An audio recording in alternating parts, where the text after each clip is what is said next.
Gosh, it really is such a lovely day.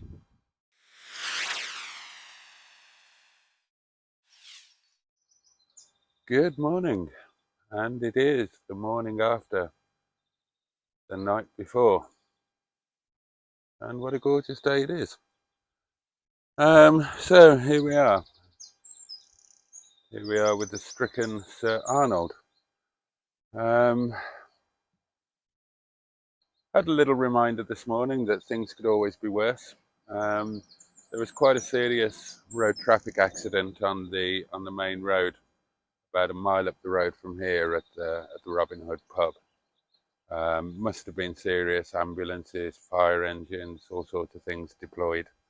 The road was closed both ways, and a sodding great big tanker of some nature, big yellow thing articulated, decided that he would do a 3-point turn down our little lane, and had a good few attempts at it. Oh yeah. Hello you. Yeah, so sodding great big petrol tanker, or tanker of some sort, articulated thing, decided it was going to do or try to do a 3-point turn using our little lane. Turned out to be about a 27-point turn. And it didn't go terribly well. It was a highly inadvisable manoeuvre. And unfortunately, at the final part of the manoeuvre, when he swung around to head back down the hill, his trailer took out the side of my neighbour's beautiful BMW Z4.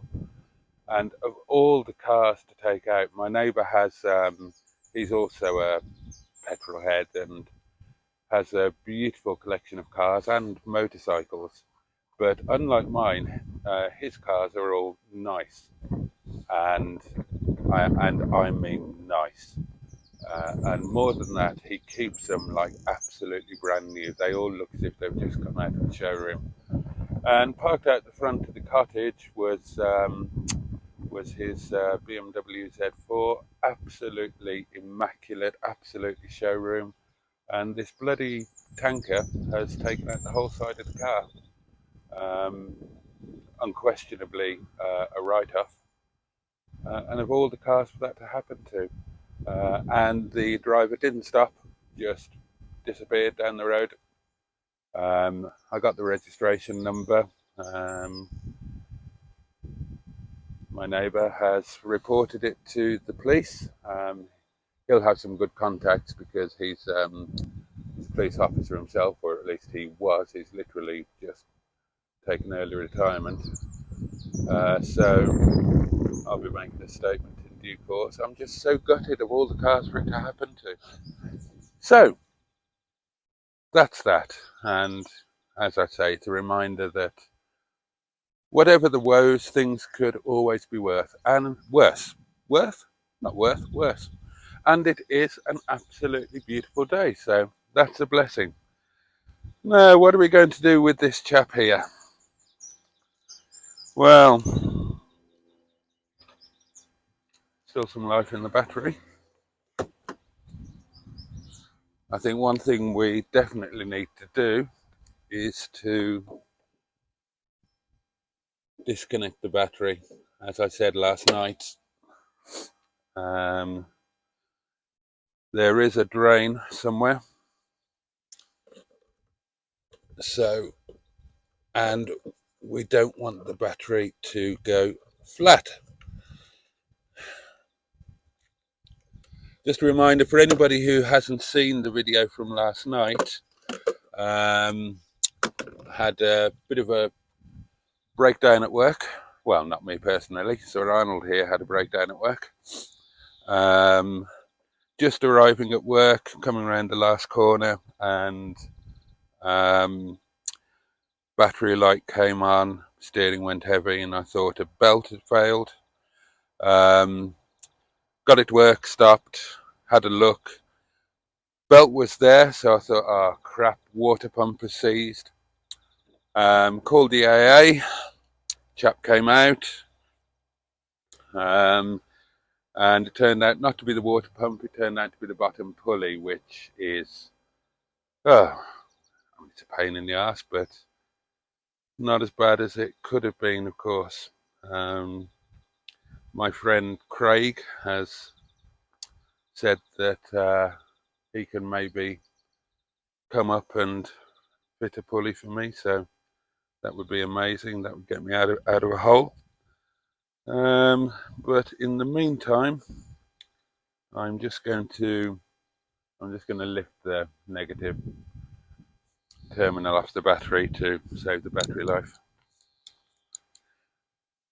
I brought some spanners, probably the wrong ones. Oh no, it's the right one. Bloody hell, what are the chances? What? Tight.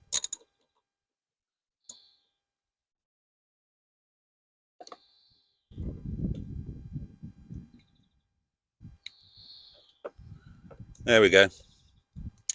That's off, so whatever charge is left in the battery, at least that can be saved.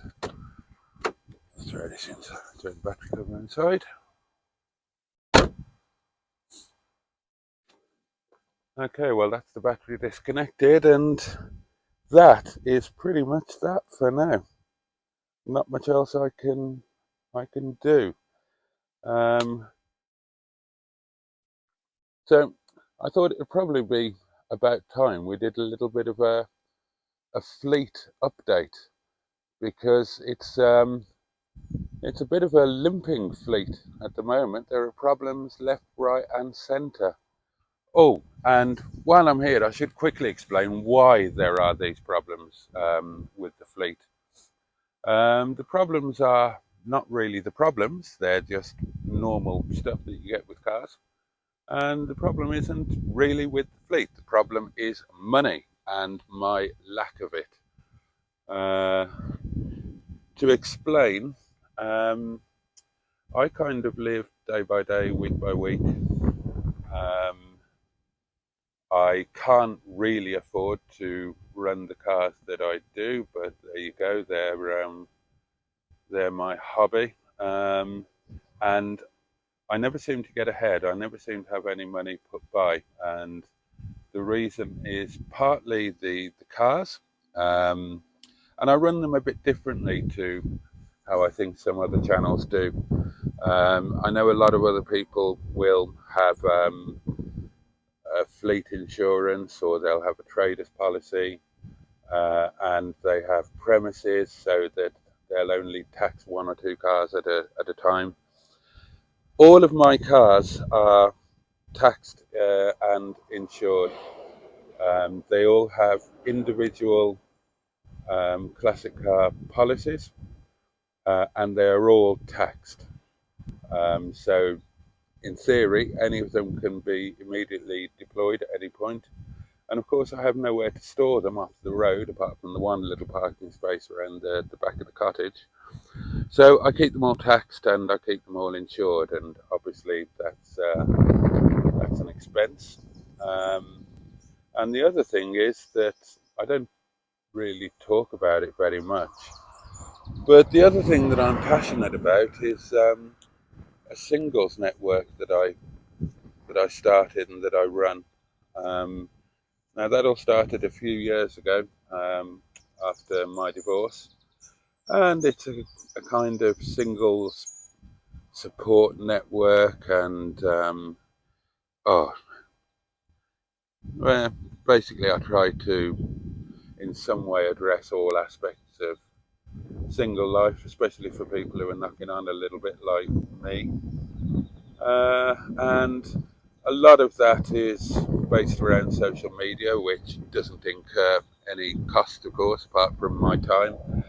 But there is also there's a website, and we have a dating site, a dating website, and those do cost money. They cost money to create in the first place, and they cost money on an ongoing monthly basis and annual basis in terms of hosting space, domain names, etc., etc., etc., and all of that comes out of my pocket.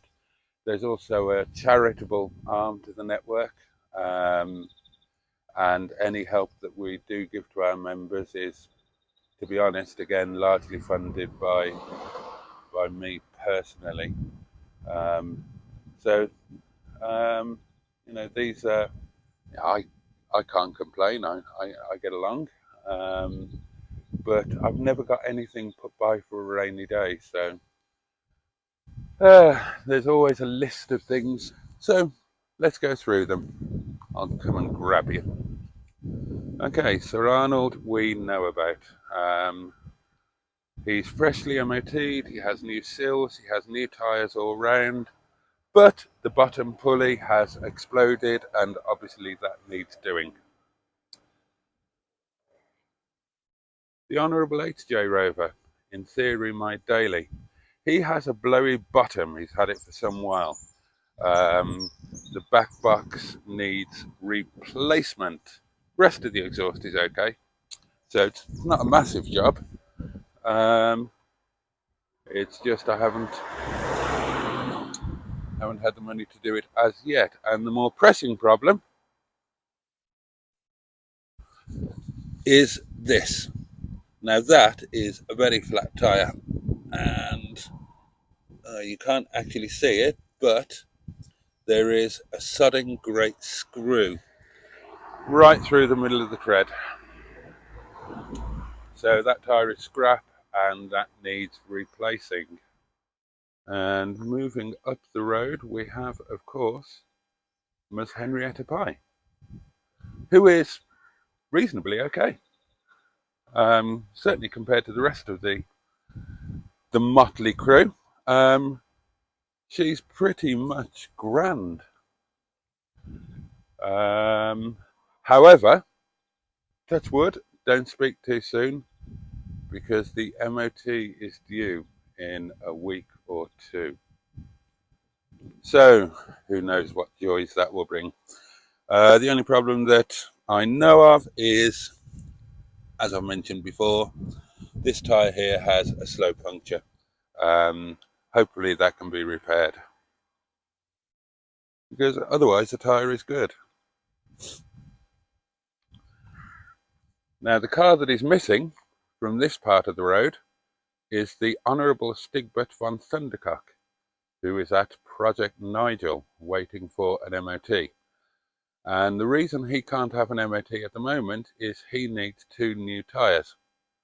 And as I've mentioned about 649,000 times already, it's low tide at Bank Bay here at Windybum. So again, he's just waiting until I can cobble a few quid together. And so the plan will be that hopefully in the next week or so, I can get some fresh rubber onto his back wheels, get him MOT'd, and then I will do a swap over with Miss Henrietta Pye here. And Stigbert will come home and Miss Pye can head off to Project Nigel for MOT, and the other card, of course, is Shison, who's around the back of the cottage. Although I must remember to move him. What day is it today? Wednesday. I need to move him tomorrow because on Friday the people are coming round to chop down my trees. So Shison's okay. No massive problems with Shison, touch wood, that I know of. He's got a couple of tyres that are coming up for doing. Tyres. Bloody tyres. I don't know.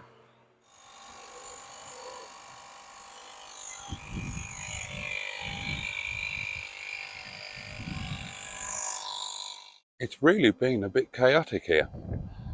As I said earlier, further up the road there, there was, by all accounts, a serious road traffic accident this morning. All sorts of things in attendance, and it was widely announced that the road was closed both ways. Now, I don't know if the road is still closed, although it's unusually and unnaturally quiet, because this is the only road through this part of the top of the moors. What happened earlier on was that an articulated lorry tried to do a 3-point turn and took out my neighbour's car.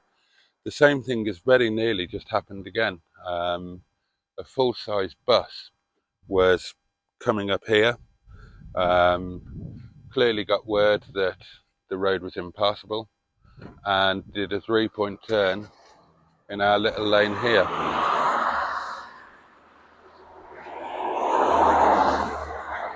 Now, fortunately, we were actually outside inspecting the damage on poor Julie's car. So I was able to guide him round the corner so he didn't do any damage, although he did get his bus kind of perched, beached on this part here. In fact, you can see there where the bottom of the bus took out a part of the pavement. So yeah, all a bit mad. In other news, I've taken the risk of putting Miss Henrietta Pye in pole position. I've pumped the tyre up, and after lunch I will go and get some fuel, and she will be tonight's steed to get me to work. So I'm going to head inside and get some lunch and generally potter around, and I will catch you soon. Take care, my loves, and enjoy the sunshine.